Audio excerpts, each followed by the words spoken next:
Je me réjouis d'être là en ma qualité de présidente du conseil d'administration de la plateforme des femmes pour la paix en Casamance, mais également au nom du Forum des femmes de l'espace Sénégal-Gambie-Guinée-Bissau. Les femmes ont senti le besoin de travailler sur cette problématique de l'intégration de nos trois pays qui sont déjà liés par l'histoire et par la géographie. Or, les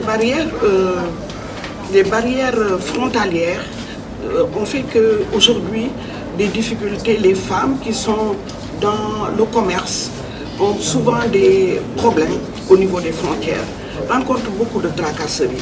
Il est donc temps qu'on se mette ensemble, qu'on discute sur cette question-là et qu'on échange également sur la question de la paix et de la sécurité. C'est pourquoi nous sommes heureux de participer à cet atelier d'aujourd'hui qui vient à la suite du premier atelier sur le diagnostic que nous avons fait au niveau de nos trois pays. Et ensuite, il y a eu un deuxième atelier qui a fait des propositions de solutions. Et aujourd'hui, c'est un atelier d'élaboration et de suivi de ce qui a été déjà fait. Donc, nous sommes très heureux de prendre part à cet atelier où nous pourrons apporter également nos idées, partager également les préoccupations des femmes qui sont dans ces trois pays, qui sont des pays frères.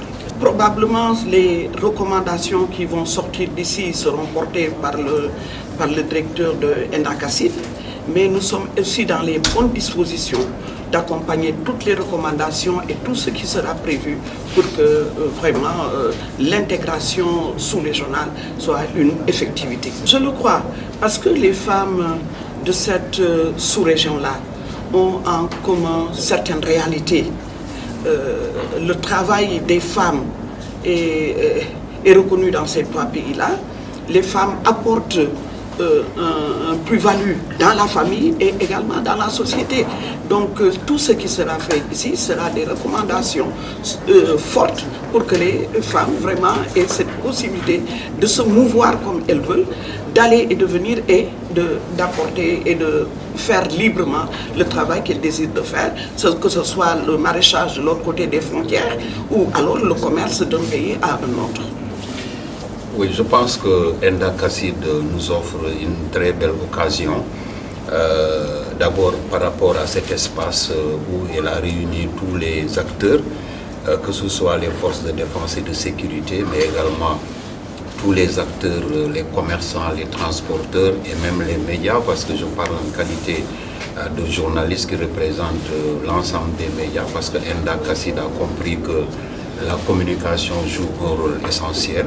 Et donc, comme on l'a dit, c'est le prolongement d'un atelier qui a permis de faire un diagnostic, parce que c'est un secret de polichinelle, il y a beaucoup de tracasseries au sein de nos différentes frontières, malgré la volonté affichée des États de permettre une CEDEAO des peuples. Mais on a vu qu'il y a quand même des difficultés malgré tous les protocoles. Donc c'est tout cela que les acteurs devront passer en revue. Mais l'essentiel est, au sortir de ces 2 jours de réflexion, de prendre des engagements fermes pour justement faciliter la libre circulation des personnes et des marchandises, mais également de permettre une très belle intégration des peuples, parce que vous l'avez dit, la plupart des acteurs, notamment les femmes, ont d'énormes difficultés dans les échanges économiques. Et le constat est que ces échanges sur le plan économique, quand vous prenez le commerce, les échanges intra-régionaux sont très minimes par rapport à ce qu'on devait escompter. Donc tout cela sera pris en compte au cours de ces 2 jours d'atelier, avec aussi les forces de défense et de sécurité, parce que qui dit frontière parle de police des frontières, parle des eaux et forêts, parle de la douane.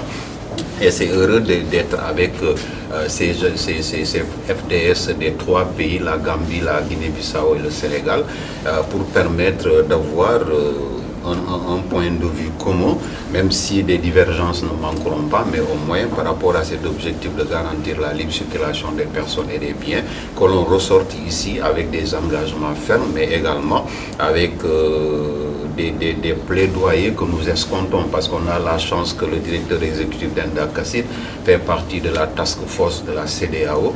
Donc nous osons espérer qu'au sortir d'ici, il sera le maillon essentiel qui va transmettre justement toutes ces préoccupations des peuples des trois pays, condamnés par l'histoire et la géographie à être ensemble, afin que tout cela puisse se matérialiser, parce qu'on a longtemps parlé de la CEDEAO des peuples. L'objectif c'était 2020, on est en 2021, bon, mais c'est un processus et nous espérons que ces jalons que pose Enda Casside permettront d'avancer résolument vers une intégration réelle des peuples des trois pays, notamment la Gambie, la Guinée-Bissau et le Sénégal.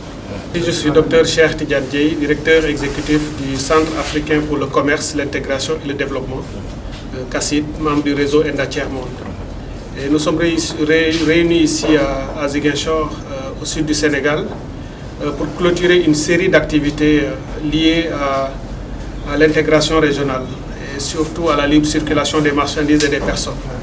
Il y a à peu près 2 ans, nous avions lancé une démarche inclusive réunissant le Sénégal, la Gambie et la Guinée-Bissau dans le cadre de la CEDEAO pour donner un espace de bonnes pratiques et d'exemples pour montrer effectivement que la libre circulation des personnes et des marchandises, la facilitation des échanges, les questions migratoires devaient et pouvaient être portées par les acteurs à la base, au niveau des communautés, pour participer à l'effectivité des protocoles de la CEDEAO, puisque tous les acteurs le dénoncent et le regrettent.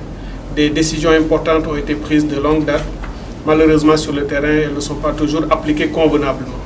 Et aujourd'hui, ce que nous avons essayé de faire, c'est qu'après une phase de présentation de la démarche il y a 2 ans, nous avons ensuite fait une autre étape de diagnostic des différents mots, les acteurs l'ont déjà dit, et nous sommes aujourd'hui dans la dernière phase où il s'agit pour l'ensemble de ces acteurs des 3 pays de mettre en place un espace de concertation multi-acteurs pour sceller un pacte pour la libre circulation des personnes et des marchandises. Et ce pacte sera transmis aux autorités de la CEDEAO et aussi des États membres pour qu'on comprenne que la CEDEAO des peuples, effectivement, est une démarche incontournable pour construire l'intégration par le bas. Il y a eu la vision 2020 qui a été clôturée l'année dernière, qui devait consacrer le passage de la CEDEAO des États à la CEDEAO des peuples. Après l'évaluation de cette vision, nous nous sommes rendus compte effectivement qu'il y avait encore beaucoup de pas qui devaient être franchis. Il y avait beaucoup de lacunes, il y avait encore beaucoup de choses qui manquaient. Et maintenant, il faut passer, d'ailleurs, ce processus est enclenché pour faire une autre vision CEDEAO 2050, encore pour 30 ans. Évidemment, il ne s'agit pas de mettre une vision après l'autre, de multiplier les visions. Il s'agit de donner un contenu concret à ce qui existe déjà et faire respecter les droits des citoyens de la CEDEAO à la libre circulation. L'intégration, on l'a déjà dit, c'est un passage incontournable pour le continent africain de manière générale. Il y a aujourd'hui la zone de libre-échange continentale qui est en train d'être mise en œuvre. Il y a dans la CEDEAO un ensemble de protocoles pour le commerce et la libre circulation. Et tout ça doit être effectivement appliqué pour l'intérêt exclusif des populations de cette partie du continent africain. Donc voilà ce qui nous réunit ici à Ziguinchor. Et je voudrais saisir cette occasion pour féliciter et remercier les acteurs qui sont venus de la Gambie, ceux qui sont venus de la Guinée-Bissau, mais également les acteurs du Sénégal, parce que ce sont à la fois les forces de défense et de sécurité des 3 pays, les transporteurs, les commerçants, les médias, les femmes, etc. Donc vraiment tout le monde est réuni ici pour se donner la main et montrer que l'intégration est véritablement l'affaire des peuples et les États doivent seulement aider à réaliser ces aspirations populaires. Oui, c'est un des défis de l'intégration. C'est d'ailleurs en ce moment l'un des plus importants défis.